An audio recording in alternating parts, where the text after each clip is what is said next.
Well, today's a special day. Today I'm at the top of the East Pinnacle, right outside of Berea, Kentucky, overlooking Jackson County, Kentucky. As you can see, it's breathtaking, and it's a special, special place. It's one of my favorite places in the world.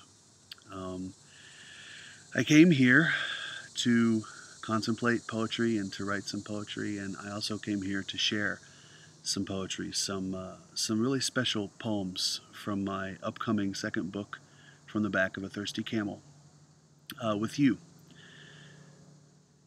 So, the first poem I'd like to share is a poem called The Time Has Come to Speak of Love. And there's a section in From the Back of a Thirsty Camel that takes its name from this poem. It's very dear to me. So it goes like this. The time has come to speak of love. Silk-woven rose blankets that cover our children as they sleep. I can say it no more plainly than this. Love is the womb that held us, and the spinning heart center to which we return. It is the whispered dream, a recollection of ages, an assurance of lives past, recalled when we slumber, for never has there been a deeper conviction than the dreamer who wakes, with words of love newborn on her lips. It is the revolving axis, a turning of the wheel, and we, merry-go-round riders, tether ourselves to its bootstraps, even as it turns towards death. There is a hidden certainty inside the hearts of lovers. They know they'll be together again. Seasons change in the deep forest fields. Where once was barren branch and sky, love arrives and fills one's upward gaze with green and fragrances, secret perfumes. The man who swears that he's never known love would in an instant reconsider, for nothing is more familiar than the tender scent he once found in the bend of his lover's neck. The time has come to speak of love, but when whispers of the beloved beg to be spoken, only silence escapes my lips.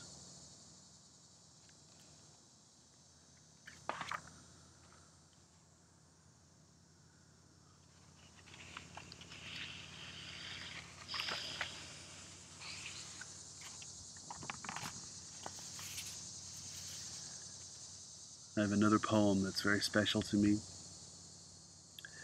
It's called Thunder and Blazes, or A Night at the Circus. It goes like this. We know nothing of love, but in these suits of human armor, we are built and conditioned to pretend that we are certain. It is a trick so deceiving that we grow to believe it ourselves. So many of our potent thoughts of love are built on a scaffold of fear. We clamber atop it on timid tiptoes, mindlessly crooning our loudest love songs and never looking to the ground below, as we balance our lovers on both outstretched hands and keep a third securely piggybacked on our shoulders.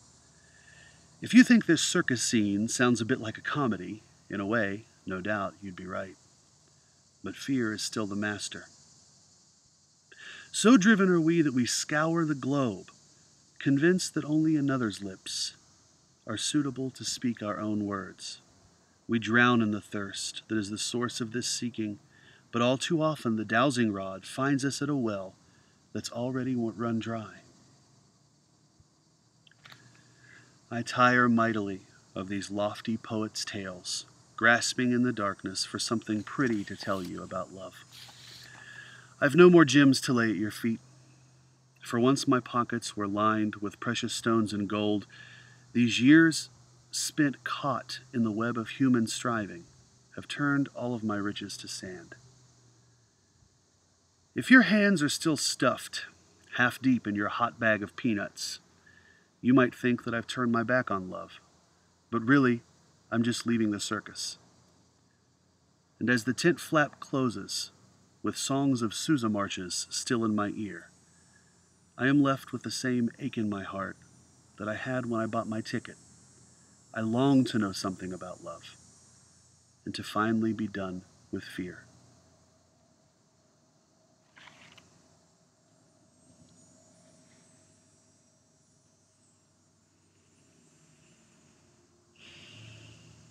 with love from the top of the world, here in humble Kentucky.